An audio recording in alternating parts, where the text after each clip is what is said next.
today's focus on the programme. And if you're from Saudi Arabia, well, where do you go on holiday? Well, perhaps surprisingly, the answer for many is Bosnia and Herzegovina. It is a multicultural state with a Muslim majority, increasingly popular among tourists from Saudi Arabia and the Gulf states, where many Saudi Arabian companies also investing in new shops, hotels and real estate. But some complain, well, the Saudis are also using their influence and deep pockets to promote views of a rigorous ultra-conservative Islam, one that radically differs from the local, long-established style of the faith. Well, Karim, Yahiaoui and James Vecina have more.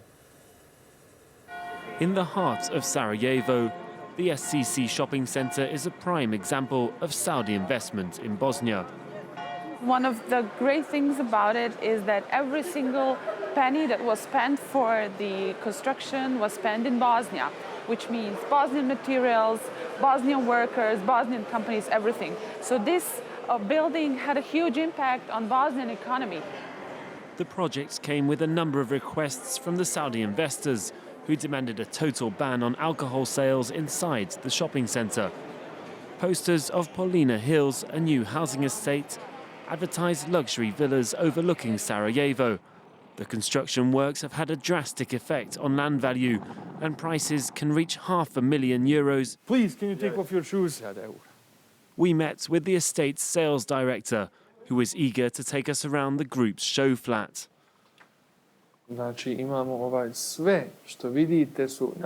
Everything you can see here was built by Bosnian workers who were working for Bosnian companies. It brought work to hundreds of people.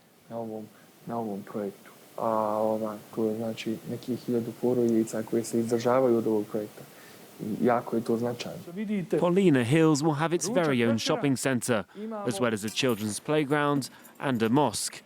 Chemsuddin Karalk is doing everything he can to meet the demands of his wealthy clients. The Alija neighbourhood is a popular destination for tourists from the Gulf region. As Arabic influence has increased within the town, some have made it their new home. It's a very peaceful country. Islam is deeply ingrained in Bosnian society.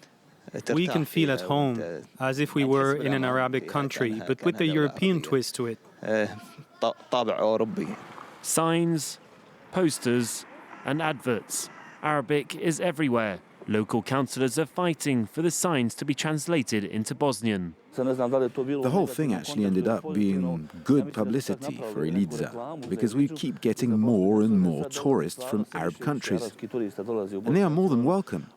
They spend a lot of money, especially in Sarajevo. They've boosted the economy by 100%. But it isn't just Bosnia's economy that has caught the Saudis' interest. King Fahd is the largest mosque in the Balkans. The cultural centre just next to it provides free courses to students. The staff showed us around the premises on a carefully supervised tour of the facilities used for English and Arabic language classes. We organize smaller groups for Arabic language because it's more difficult.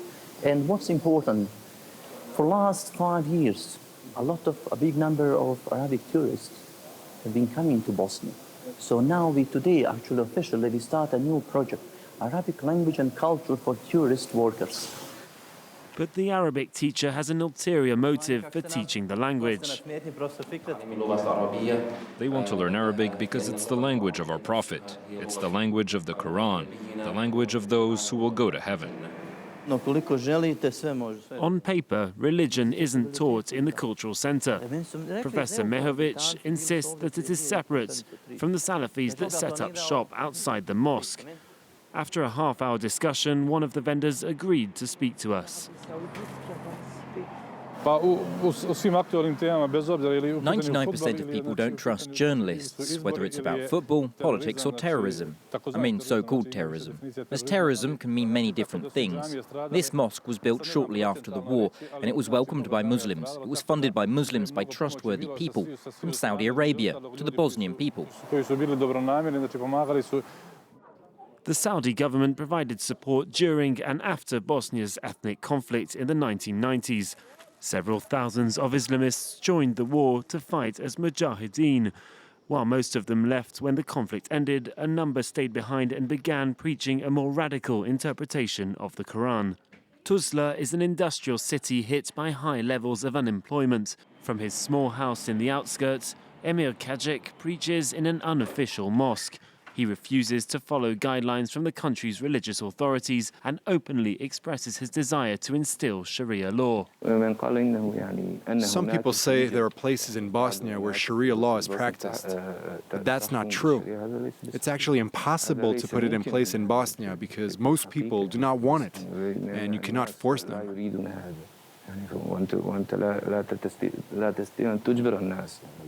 According to Bosnian authorities, mosques such as this one are a rare sight and are not associated with the more widespread teaching of Islam in Bosnia.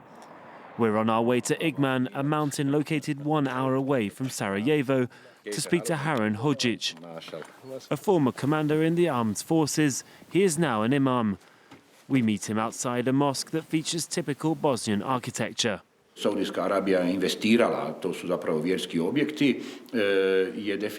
Arabia funded the reconstruction of places of worship, but at the end of the day, only a very small number of people here share their vision of Islam. I'm sure it's less than 2% of Bosnians. The other 98% follow Abu Hanifa and the Bosnian Islamic community. We didn't abandon our principles, and we are not going to. It could have happened during the war, but it didn't.